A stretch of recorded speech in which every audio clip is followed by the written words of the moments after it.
I'm all for balanced budgets. I built this debt badge and I wear it to try and instill at least some sense of urgency among my colleagues.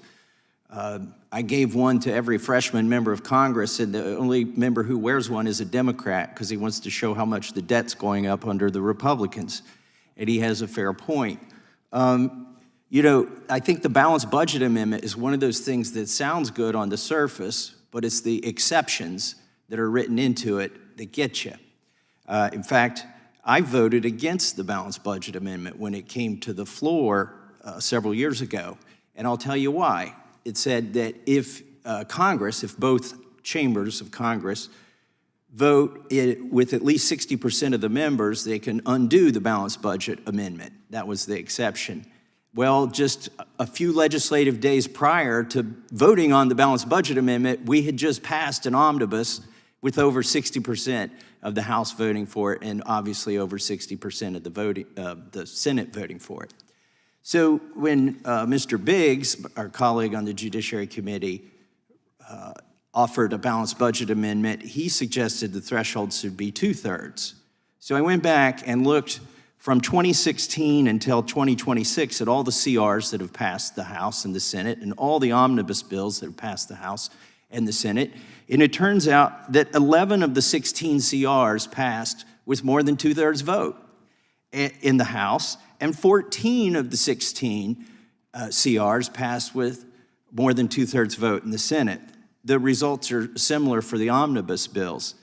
But I believe my colleague here, Mr. McClintock, has suggested a 3/4 threshold. So what does a 3/4 threshold get you? Well, in 2024, the CR passed with 77% of the House, and 77% of the House in the next CR, 72% of the House, 74% of the House, 78% of the House, and finally in 2025, not too long ago here, the American Relief Act, the second CR of 2025, 84% of the House voted for that. That sucker wasn't balanced. What about in the Senate? 85%. There's literally almost no threshold you could put in there that they couldn't override and haven't overridden already. So, Mr. Walker, do you want to address that? Yes, thank you, sir. Number one, you have to define what type of unexpected events can cause there to be a potential exception to the rule, and then you have to have a high enough threshold combined with those unexpected events to be able to limit it. And in addition to that, you have to say it's for year by year. In other words, you don't just get a pass, it's year by year. With regard to the convention, this is not a constitutional convention. The Federalist Papers make it very clear that the founders intended there to be Article 5 limited conventions. There are several safeguards to deal with your question, Mr. Raskin.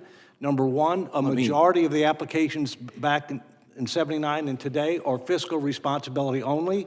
There's state delegate legislation. Let me follow up, Mr. Walker, sorry. Yes, sir. On something you said, that you have to specify the exemptions, and one of those is war. I have tongue-in-cheek remarked that at least this would get Congress to declare wars again, because there's an exception if you declare a war. This gives me some concern because I've watched them play budget gimmicks here with something called OCO, Overseas Contingency Operation. It's supposed to be for emergencies or for things that came up, contingencies, not expected, but they have used it to fund the basic defense of the United States, to replenish stockpiles and whatnot. And forgive me if I'm very suspicious of specific exemptions, because I've seen those, they were statutory, not constitutional, but I've seen them abused here in the House of Representatives. I think the only thing that really works is you got to elect people who are serious about balancing the budget. The result of the big, beautiful bill and the CR and everything that's passed since then is that this year we've increased spending $200 billion. And next year we'll increase spending over more than $200 billion. But I mean, my colleagues are, my Republican colleagues, and especially my Democrat colleagues, but this whole place is unserious about balancing the budget. And if you give them any exemption, they'll use it.